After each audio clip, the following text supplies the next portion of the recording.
मुनमुन चिड़िया, नहीं, मैं तुम्हें अपने घर में ज़रूर रखती, लेकिन क्या है ना, मेरी सास आने वाली है, कल ही आने वाली है। तुम्हें तो पता है ना मेरी सास कितनी खड़ूस है। अगर उसने देखा कोई और भी हमारे घर में है तो मुझे भी बाहर निकाल देगी। मुनमुन, मुझे माफ करना, ऐसी हालत में मैं तुम्हें कोई मदद नहीं कर सकती। तोती की बातें सुनकर मुनमुन चिड़िया बहुत परेशान हो जाती है। उसे लगा था तोती तो उसे सहारे देगी, लेकिन तोती ने भी उसे मना कर दिया, तो वो बहुत बहुत परेशानी में वहाँ से चली जाती है। और उसके जाने के बाद तोती खुद से बातें करती है, कहती है अगर इसको मैंने जगह दी होती तो मैं भी इसकी तरह आज घर से बेघर हो जाती। और यहाँ पारो मुनमुन के घर में बड़े चाव से रहने लगी। जी, आपने तो बहुत बढ़िया काम किया है, आज मेरा दिल खुश हो गया।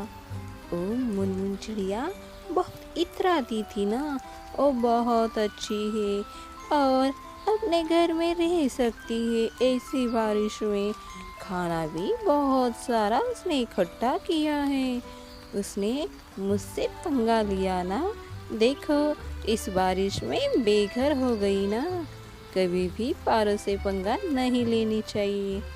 और कालू से वहाँ से एक टोकरी खाने की वो मांगती है और वहाँ बड़े चाव से मुनमुन का खाना खाती है। कालू उससे कहता है, हाँ पारो, उसने तुम्हारा अपमान किया ना, तो वो घर से बेघर हो गई। मैंने सुना जाते वक्त उसने बहुत सारी बद्दुआ दी, लेकिन चलो छोड़ो, अरे उसकी बद्दुआ थोड़ी ही हमें लगेगी। वो तो ठहरी एक साधारण सी पक्षी और चली है हमें बद्दुआ देने। और इस तरह मुनमुन का घर हथिया कर वो दोनों आराम से मुनमुन के घर में बारिश के समय रुकने लगे। और वहाँ मुनमुन बारिश के टाइम में यहाँ वहाँ भटकती रही अपने को सहारा ढूंढने के लिए।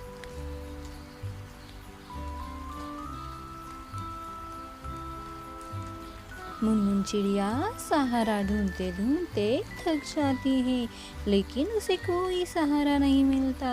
वो एक बगीचे में एक डाली पर बैठती है।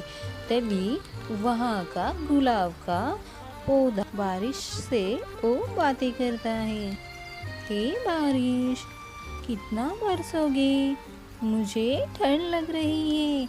नदी के किनारे मुझे बहुत ज़्यादा ठंड लग रही है।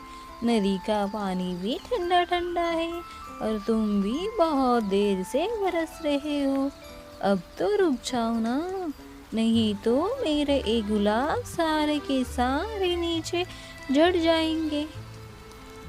उसकी बातें सुनकर मुनमुन चिड़िया उसके पास चली जाती है और वो पौधे से बातें करती है।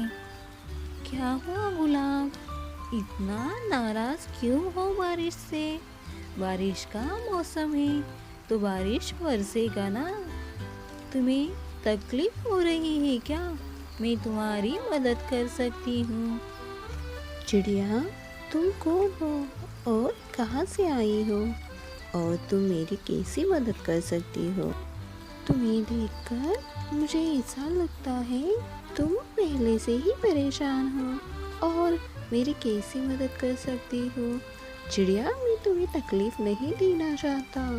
तुम जाओ और डाली पर बैठो, वरना ये बारिश तुम्हें भिगो कर बीमार कर देगी। मुनमुन अपनी सारी तकलीफों से बताती है और तभी बारिश बहुत ज़ोरों से शुरू हो जाती है, क्योंकि मुनमुन की कहानी सुनकर वहाँ कोने में जो बादल था वो बहुत ज़ोर से रोने लगता है। उसे बहुत तकलीफ़ होती है मुनमुन की बातें सुनकर और कहानी सुनकर, इसलिए उसे बहुत रोना आता है और रोने की वजह से वो बहुत ज़्यादा बरसने लगता है।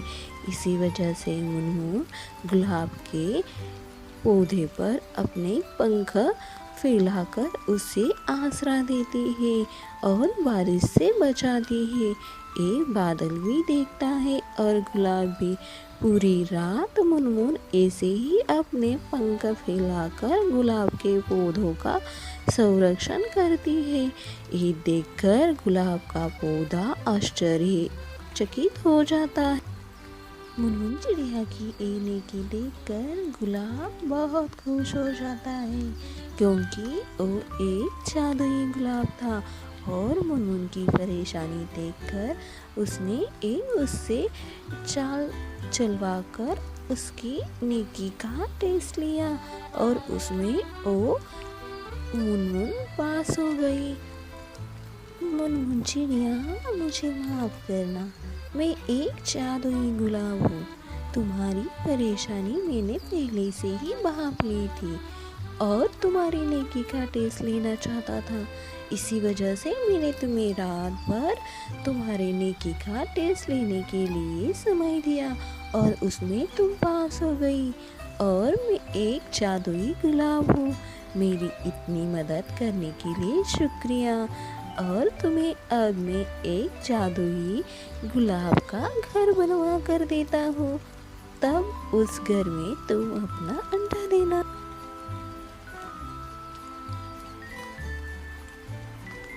गुलाब ने सच में मुनमुन के लिए एक सुंदर सा गुलाब का घर बनवाया और गुलाब का एक घर देखकर मुनमुन बहुत इमोशनल हो जाती है। उसकी आंखों से पानी आ जाता है और गुलाब को तहे दिल से शुक्रिया करती है। जब मुनमुन घर के अंदर जाती है तो देखती है तो सारा का सारा गुलाब का घर था और उसका घोंसला गुलाब की पंखुड़ियों से इतना सुंदर सजाया था मानो कि उसे देखते ही रह जाओ। मुनमुन को अपनी नेकी का फल मिला, जादुई गुलाब का घर मिला और उसमें मुनमुन रहने लगी। अब उसने 2 अंडे भी दिए, एक सुनहरा और एक सफ़ेद अंडा। मुनमुन बहुत ज़्यादा खुश हो जाती है उसके अंडों को और उसको घर मिला। अब उसे 2 बच्चे होने वाले थे। मुनमुन को यहाँ नेकी का फल मिला तो वहाँ कालू की गद्दारी का फल भी उसे मिल रहा था। मुनमुन की तकलीफ भरी बातें सुनकर बारिश बहुत गुस्से से मुनमुन के पहले वाले घर में आ जाता है। वहाँ कालू रहता है और वहाँ ज़ोरों से बरसने लगता है और इतना बरसता है कि वो कालू का घर तोड़कर ही रख देता है और इस बारिश में कालू और पारो बेघर हो जाती है। बारिश ने उसका सारा का सारा घर अपनी बिजलियों से तोड़ दिया और वो उससे कहता है, ए कालू भाई, तुम तो बहुत बड़े गद्दार निकले रे। ओ प्यारी चिड़िया, अंडा देने वाली थी, फिर भी तुम्हारी मदद के लिए वो आ गई और तुमने उस बेचारी माँ को उसके घर से ही बाहर निकाल दिया। अब मेरे घर से नहीं बच पा। बादल कालू को उसके पूरे कर्म की सज़ा देता है, उसका सारा घर तहस नहस कर देता है। इस कहानी से यही सीख मिलती है, अगर आपको कोई मदद करे तो उसका नुकसान अपने फ़ायदे के लिए नहीं करना चाहिए, वरना जो हम भी लालच से कमाते हैं वो तो जाता ही है और बड़ा नुकसान होता है हमारा। दोस्तों, आपके प्यार की वजह से मैं इतनी सुंदर कहानियाँ बनाती हूँ, इसलिए धन्यवाद। आपका प्यार बहुत ऐसे ही मुझ पर बनाए रखना और मेरी कहानी अच्छी लगी हो तो लाइक, शेयर और सब्सक्राइब करना भूलना मत। शुक्रिया दोस्तों।